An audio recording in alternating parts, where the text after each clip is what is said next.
But in this episode of AWGR Review, we will be exploring 3 different microphones to up your game in your YouTube videos. Let's roll the intro. What's up everybody, it's John here. Welcome to another episode of AWGR Review. This episode is about sharing what I've learned from reviewing and using all these microphones that I have in making all these YouTube videos. I went into a spiral of microphone addiction and learning how to use this microphone. In fact, right now I'm speaking into a microphone that I'm using for the very first time that's attached slightly above my head, and we're going to be talking about that microphone later. So in this video, I'm going to share with you the different types of microphones that I'm using for different applications, so that you will understand why I actually own this microphone for my work. So if you are starting up your YouTube channel, this may be very useful for you so that you can invest in tools that actually help in upping your game in creating your YouTube videos. So let me show you the first category of microphone that I use the most, because I'm recording myself, one person, talking head, outside doing a vlog or doing a review. So these are the Comica Boom XD. They are 2.4 GHz wireless Wi-Fi based microphone. It comes in 2 transmitter and 1 receiver. Now this is pretty versatile for me doing a review outside, because I could set the camera in front and I could walk back and I'll start presenting. And one of the tips of actually good miking is to make sure that the source, or rather the mic, is as close to the source of the voice. And having this with me all the time, and no matter how far my camera, relatively far enough, I can actually have good audio. So the Comica Boom XD comes with 2 transmitters. Basically, if I've got 2 talent, myself and another person, I could mic both of us. I've also reviewed the Comica Boom XU, the big brother of the Boom XD. That one is the UHF based wireless microphone. Now, if you haven't watched that video, click right here to watch it later after this video. All this as well until when you have a lot of people that you want to be shooting in your videos.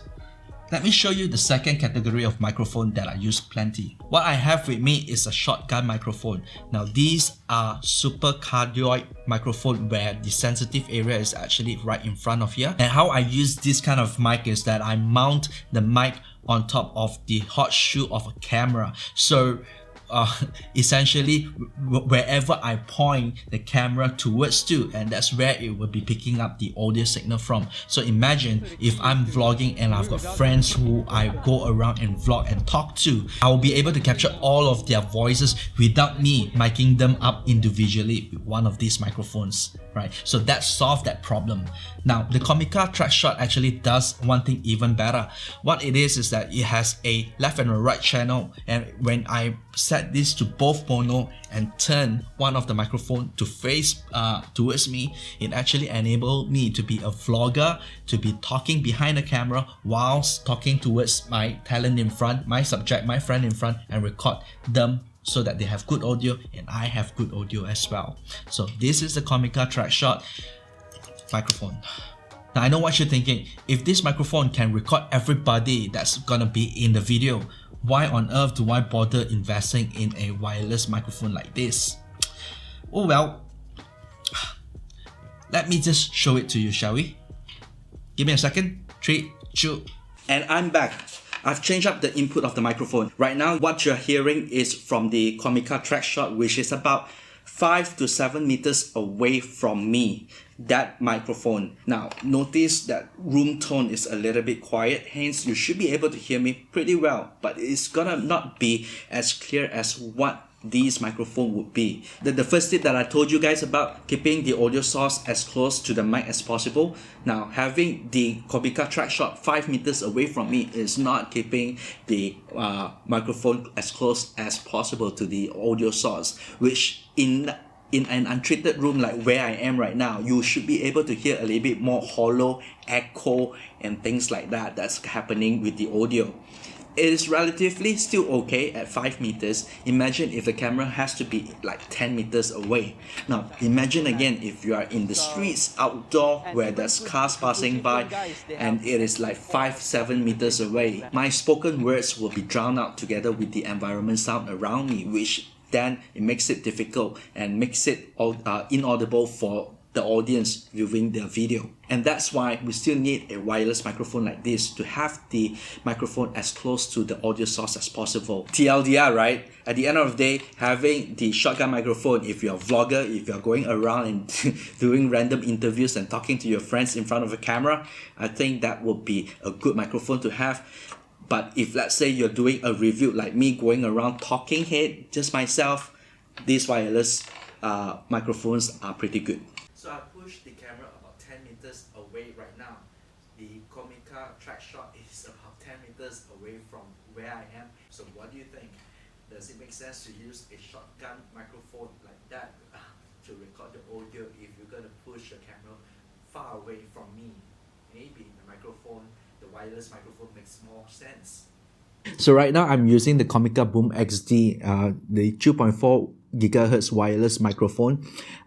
This is how I sound like speaking into the microphone. The camera is about a good 5 meters away, but it doesn't matter because right now with a wireless one, my camera can be quite far away. I can't remember how far this would go already.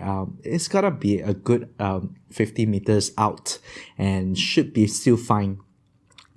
Yeah, so this is how I sound like with the wireless microphone.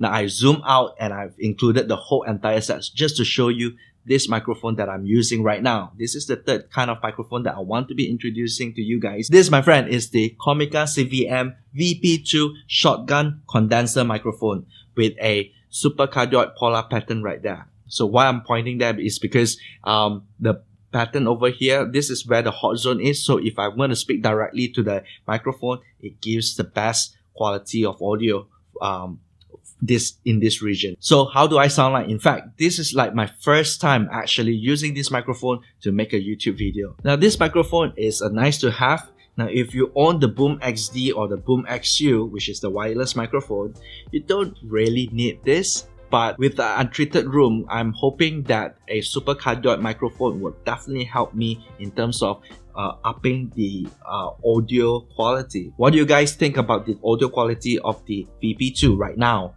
Do let me know in the comments below. So this particular microphone is hypersensitive. I can definitely do this.